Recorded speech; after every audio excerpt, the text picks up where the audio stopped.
CF হেল্পিস YouTube চ্যানেলের পক্ষ থেকে স্বাগতম। আপনাদের সাথে আছি আমি মোহাম্মদ নুর আলম মোল্লা। আজকের ভিডিওটি তৈরি করতেছি একেবারে নতুনদের জন্য, যারা দক্ষিণ কোরিয়াতে আসতে আগ্রহী, যারা লটারিতে টিকেছেন, সামনে পরীক্ষা দিবেন, বা যারা লটারিতে টিকেননি কিন্তু সামনে পরীক্ষা, সামনে বছর রেজিস্ট্রেশন করবেন, পরীক্ষা দিবেন, বা এমনিতেই দক্ষিণ কোরিয়া ভাষা শেখার আগ্রহ বোধ রয়েছে, বা যারা দক্ষিণ কোরিয়ার পরীক্ষাতে পাশ করে বসে আছেন, দক্ষিণ কোরিয়াতে আসবেন সামনে, এই সকলের জন্যই আজকের এই ভিডিওটি বিষয়বস্তু হচ্ছে কিভাবে দ্রুত সময়ে দক্ষিণ কোরিয়ার ভাষা আয়ত্ত রপ্ত করা যায়, কিভাবে অল্প সময়ে রপ্ত করা যায়। তো যারা ভাষা একেবারে জানেন না, নতুন করে রেজিস্ট্রেশন করেছেন, লটারিতে নাম চলে এসেছে, সামনে পরীক্ষা দিবেন, ইতিমধ্যে ভাষা কোচিং সেন্টারগুলোতে ভর্তি হয়ে গেছেন, তো ভর্তি হওয়ার আগে তারা বলেছে যে অল্প সময়ে শিখিয়ে দিব, শর্টকাট পদ্ধতি, শর্টকাটে শিখিয়ে দিব, পরীক্ষাতে টিক দিবেন, পাস করে চলে যাবেন। তো তাদেরকে আমি বলবো যে শর্টকাটে যদি শিখেন, শর্টকাটে যদি শর্টকাট টিক দেন, শর্টকাট নাম্বার নিয়ে শর্টকাটে থেকে যেতে হবে, আসতে আর হবে না। কারণ 8,000 জন পরীক্ষা দিবে, 8,000 জনের মধ্যে থেকে প্রথমে বাছাই হবে হয়তো 2,000 বা 1,200, তার মধ্যে থেকে 1,000 বা 800-900 প্রতি বছর, 800-900-1,000 জনই দক্ষিণ কোরিয়াতে ঢুকতে পারে, এর বেশি খুব বেশি এখন বাংলাদেশি নিচ্ছে না। তার কিছু কারণ রয়েছে।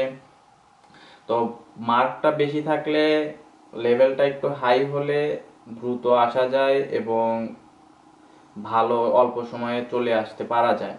তো এখন আমি যে বিষয়টি নিয়ে কথা বলবো সেটি হচ্ছে কিভাবে দ্রুত সময়ে ভাষাটা রপ্ত করা যায়। ভাষাটি অল্প সময়ে রপ্ত করার পদ্ধতি হচ্ছে ভাষার প্রতি ভালোবাসা, ভালো লাগা সৃষ্টি করতে হবে, ভালো লাগা থেকে ভালো ভাষা সৃষ্টি করতে হবে, ভালোবাসা থাকলে পরে প্রবল ইচ্ছাবোধ জাগবে, তখনই ভাষাটি খুব দ্রুত ভিতরে আয়ত্ত করা সম্ভব হবে। তো কিভাবে দক্ষিণ কোরিয়ার প্রতি ভালো লাগাটা সৃষ্টি করা যায়। আমরা বাংলাদেশে থাকি, বাংলাদেশ এবং দক্ষিণ কোরিয়ার যদি আমরা তুলনামূলক তুলনা করতে যাই, তাহলে আমাদের ভালো লাগাটা সৃষ্টি হবে। দক্ষিণ কোরিয়া যদি আয়ের দিক থেকে বলি, তারা একটা ড্রাগন অর্থনীতির দেশ, একটা বৃহৎ অর্থনীতির দেশ। যদি কালচারের দিক থেকে বলি, তারা কালচারটাকে ধারণ করে আসতেছে অনেক অনেক বছর আগে থেকে এবং অনেক শিকড় থেকে। তাদের কালচার, তাদের আগের যে কালচারটা রয়েছিল সেটাকে মডিফাই করে আধুনিক কালচার এবং বহির্বিশ্বের সাথে তাল মিলিয়ে পরিবর্তিত একটি রাষ্ট্র, এটা দেখে ভালো লাগতে পারে। শৃঙ্খলার দিকে যদি দেখি, গাড়ি, রাস্তাঘাট সবকিছু মিলায় যদি দেখি, তাহলে ভালো লাগবে। আর ইন্টারনেটের দিক থেকে যদি বলতে যাই, দক্ষিণ কোরিয়ার তো তুলনাই নেই। দক্ষিণ কোরিয়া সম্পর্কে আমি এত কিছু বলবো না, আমার অন্যান্য ভিডিওতে আমি দক্ষিণ কোরিয়ার শিক্ষা ব্যবস্থা সম্পর্কে বলেছি, দেশ সম্পর্কে বলেছি, আপনারা দয়া করে দেখে নেবেন। তাহলে আশা করি আমার ভিডিওগুলো দেখলেও অনেকটা দক্ষিণ কোরিয়া সম্পর্কে জানতে পারবেন। আরো বেশি জানার জন্য বলবো ইউটিউবে আপনি দক্ষিণ কোরিয়ার বিভিন্ন জায়গা সম্পর্কে সার্চ করেন, ইউটিউবে পাবেন, না হলে গুগলে পাবেন, যে কোনো জায়গাতে সার্চ করেন আপনি পেয়ে যাবেন। তাহলে দক্ষিণ কোরিয়ার প্রতি আপনার একটা ভালো লাগাটা সৃষ্টি হবে। এই ভালো লাগাটাকে আপনার ভালোবাসায় পরিবর্তন করতে হবে। কিভাবে পরিবর্তন করতে হবে? যে আপনি এই দেশে এসে বসবাস করবেন, এই দেশটাতে আপনি থাকবেন, তাহলে এই ভালো লাগাটা আপনার ভালোবাসাতে পরিবর্তন হয়ে যাবে। আর যখনই ভালোবাসাতে পরিবর্তন হয়ে যাবে, তখন দক্ষিণ কোরিয়াতে আপনার আসার একটা আগ্রহবোধ সৃষ্টি হবে। এই প্রবল আগ্রহবোধ থেকে আপনার ভাষাটাকে শেখাটা ভিতরে, অন্তরের অঙ্গস্থানে, ভিতরের স্থানে আপনার জায়গা করে নিবে। তো এরপরে আপনি কিভাবে ভাষাটাকে শিখবেন, কিভাবে জানবেন?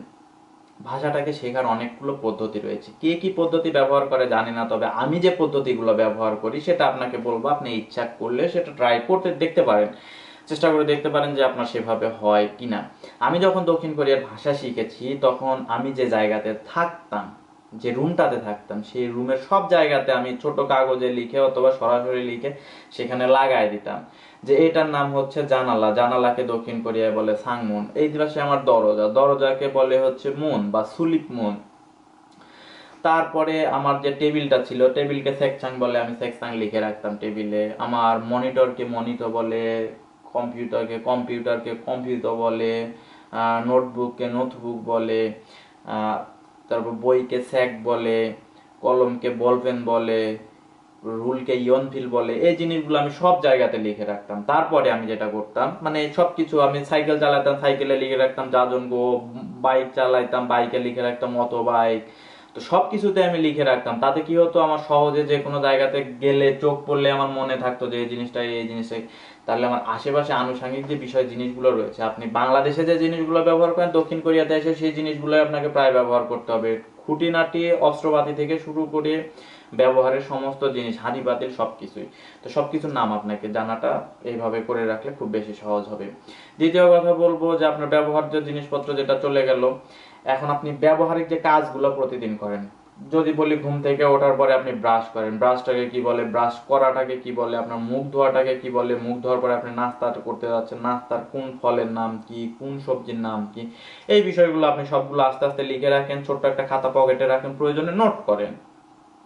তাহলে দেখবেন যে আপনার অল্প সময়ের মধ্যে আপনার আশেপাশে যত জিনিসগুলো রয়েছে ভোকাবুলারিটা আপনার সমৃদ্ধ হতে থাকবে। এই ভোকাবুলারির বেসটাকে আরো বাড়াতে আপনি তো প্রতিদিন বই পড়বেন, প্রতিদিন বই পড়াটা আপনার ভালো লাগবে না, জোর করে একেবারে বেশি বেশি বই পড়লে আপনার সেটা মাথায় থাকবে না। মাথায় থাকতে হবে বাহ্যিক প্রয়োগ, আর এটাই হচ্ছে বাহ্যিক প্রয়োগের সিস্টেম। যে আপনি প্রতিদিন যে কাজটা করেন এই কাজটাকে আপনি বলার চেষ্টা করেন, আমি ভাত খাই ইংরেজিতে আপনি বলতে পারেন, বাংলাতে বলতে পারেন, ইংরেজিতে বলতে পারেন, তাহলে এটা দক্ষিণ কোরিয়ার ভাষায় কিভাবে হবে? এটার জন্য আপনি একটা কাজ করতে পারেন, দক্ষিণ কোরিয়ার ডিকশনারি ডাউনলোড করতে পারেন। ডিকশনারি দুইটা ডাউনলোড করুন, একটা ইংলিশ টু কোরিয়ান আর একটা বাংলা টু কোরিয়ান, অথবা কোরিয়ান টু বাংলা। এই ডিকশনারি ডাউনলোড করলে কি হবে, আপনি যে জিনিসটার নাম জানেন না সেটা আপনি সার্চ করলে পেয়ে যাচ্ছেন। তারপরে ছোট ছোট ওয়ার্ড মিনিং গুলো বা ছোট ছোট সেন্টেন্স যেগুলো রয়েছে সেগুলো যদি আপনি গুগলেও ইংলিশে বা বাংলাতে টাইপ করে দেন, তাহলে কোরিয়ান চেঞ্জ টু কোরিয়ান বা ট্রান্সলেট টু কোরিয়ান করলে পারে আপনার সেটা পেয়ে যাচ্ছে। তবে এইখানে কিছু কথা থেকে যায়, সেটা হচ্ছে যে গুগল ট্রান্সলেটারে সবকিছু হুবহুব যেটা কোরিয়াতে বলে বা ভাষা বইয়ে যেভাবে রয়েছে সেভাবে না, একটু আলাদা হয়ে যায়, যার জন্য সেটা শেখাটা একটু কষ্ট হবে। তবে ওয়ার্ড মিনিংটা জানা থাকলে, আপনি যদি সেই শব্দটা জানেন, তাহলে সেই শব্দটা সম্পর্কে আপনার ধারণা থাকলো যে এই ধরনের শব্দটা এই কাজের জন্য বলে, তখন সেটা মাথার মধ্যে দ্রুত কাজ করবে। ইতিমধ্যে যারা পরীক্ষা দেওয়ার জন্য প্রস্তুতি নিচ্ছেন আর কি, প্রস্তুতি নিচ্ছেন বা কোরিয়া থেকে আসার জন্য যারা প্রস্তুতি নিচ্ছেন, তারা ইতিমধ্যে বই পড়ে ফেলেছেন বা বই পড়তেছেন। বইটা পড়ার সময় বইটার যে বাংলা ট্রান্সলেট রয়েছে সেটা দেখার সময় আপনারা শব্দ অর্থ অনেক মুখস্থ করে ফেলেছেন, বা ওয়ার্ড মিনিং এর বই থেকে আপনারা শব্দ অর্থ মুখস্থ করতেন। তো সেই ক্ষেত্রে বলবো, মুখস্থ করার ক্ষেত্রে প্রতিদিন 10টা করে শব্দ না শিখে প্রতিদিন ফার্স্ট থেকে লাস্ট প্রথম এক সপ্তাহ রিডিং পড়ে যাওয়ার চেষ্টা করেন, যে এটার মানে এইটা, এটার মানে এইটা, এটা মানে এইটা, এইভাবে রিডিং পড়েন। 3-4বার রিডিং পড়ে শেষ করেন, তারপরে মূল বইটা শুরু করেন। মূল বইটা পড়তে পড়তে প্রত্যেকটা শব্দ আপনি চেষ্টা করেন, তাহলে দেখবেন যে শব্দ অর্থগুলোর সাথে আপনার যে ভাষার যে সংস্পর্শটা বা একটার সাথে একটা যে যোগ সংঘর্ষ, এটা আপনার ভিতরে দ্রুত ক্যাচ করা মানে দ্রুত গ্রহণ করতে সহায়তা করবে। সারাদিন বই পড়ে বইটা ভিতরে ঢুকবে না, এই ক্ষেত্রে আপনার কিছু আনন্দ বিনোদনের প্রয়োজন। এই সময় আপনি হয়তো সিনেমা, নাটক, গান দেখবেন বা বন্ধু বান্ধবের সাথে আড্ডা দিবেন। তো দক্ষিণ কোরিয়াতে আসার জন্য যদি আগ্রহটা আপনার সৃষ্টি হয়, ভালোবাসাটাকে বৃদ্ধি করতে হবে। ভালোবাসা যদি ছোট হয় তাহলে আপনি দক্ষিণ কোরিয়াতে আসার সুযোগ থেকে বঞ্চিত হবে। আর ভালোবাসাটা যদি আপনার বড় হয়, ভালো লাগাটা যদি বৃহত্তর হয়, আগ্রহবোধটা যদি আপনার বড় হয়, তাহলে দক্ষিণ কোরিয়াতে আসা আপনাকে কেউ ঠেকাতে পারবে না। এই জিনিসটা মনে রাখতে হবে, দুই নৌকাতে পা দেওয়া যাবে না, দো ভরসা কখনোই করা যাবে না। সবসময় মাথায় রাখতে হবে আমি দক্ষিণ কোরিয়াতে যাব।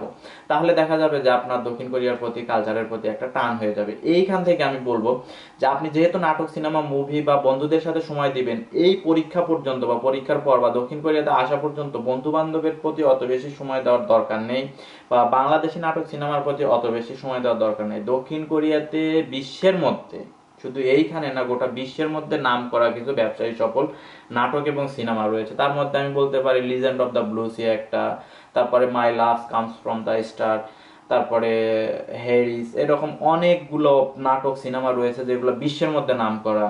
যদি ইরানের কথা বলা যায় তাহলে বলবো যে ইরানে যখন দক্ষিণ কোরিয়ার যে সময়টাতে নাটক চলে, এই সময় কোনো ট্যাক্সি ড্রাইভারও আপনাকে ট্যাক্সিতে করে নিয়ে যাবে না, তারা রাস্তার ধারে দাঁড়ায় থেকে নাটক যে আধা ঘন্টার সময় সেটা দেখার পরে তারপরে অন্য জায়গাতে যাবে, এত বেশি জনপ্রিয়।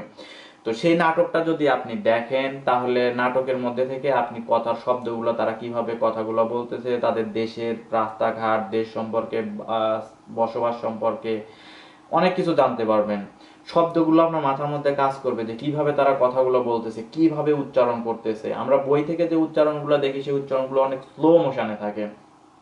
তো তো তখন সেই স্লো মোশন এইখান থেকে যদি দ্রুত শব্দগুলো আমরা শুনি, স্লো মোশনের শব্দগুলো শুনলে আমাদের দ্রুত রপ্ত করতে সহায়তা করবে।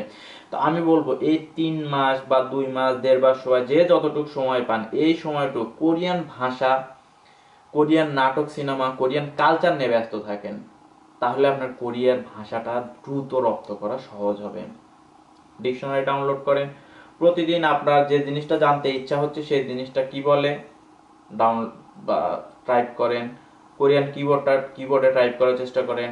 যারা স্যামসাং ফোন ব্যবহার করেন বা আইফোন ব্যবহার করেন, তারা সেটিং অপশনে যে কিবোর্ডে যে সেইখান থেকে আপনি কিবোর্ড যে প্লাস আছে, ল্যাঙ্গুয়েজ, প্লাস ল্যাঙ্গুয়েজ বা অ্যাড ল্যাঙ্গুয়েজে যে আপনি দক্ষিণ কোরিয়ার ল্যাঙ্গুয়েজটা অ্যাড করে নিতে পারেন। বিশ্বের প্রায় বহির্বিশ্বের যে ফোনগুলো স্যামসাং বা অ্যাপেল, এই ফোনগুলোতে অ্যাড ল্যাঙ্গুয়েজ অপশনে দক্ষিণ কোরিয়ার ল্যাঙ্গুয়েজ আছে, অর্থাৎ কিবোর্ডটাও আছে। আর যাদের ফোনে নাই, অ্যান্ড্রয়েড ফোন রয়েছে, তারা সরাসরি কিবোর্ড অ্যাপ ডাউনলোড করে নিতে পারেন, কোনো সমস্যা নেই।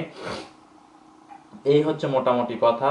তো বলবো যে ভালো লাগাটা সৃষ্টি করেন, ব্যবহারিক জিনিসটা কাজে লাগানোর চেষ্টা করেন, তাহলে দ্রুত শিখতে পারবেন। তো আজ এ পর্যন্তই। ভালো থাকুন, সুস্থ থাকুন, দেখা হবে আগামীতে। ধন্যবাদ সবাইকে।